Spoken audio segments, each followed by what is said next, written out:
In the meantime, my colleague Richard Nta recently traveled to the eastern Chinese city of Shanghai. As he took a walk on the street and chatted with residents, he's starting to understand more about local life in addition to its status as a regional economic hub.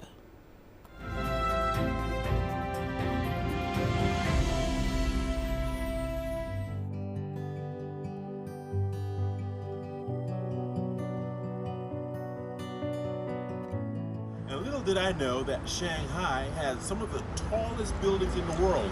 For instance, the Shanghai Tower behind me.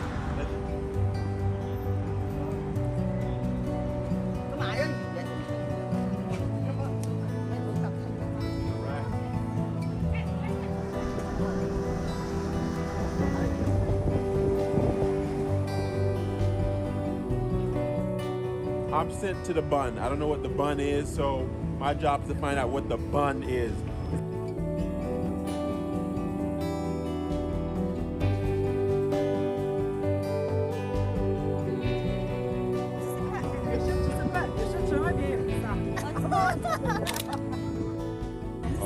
Where are you from? I'm from Kenya. From Kenya. Okay, 3, 2, 1, cheese. Okay, thank you.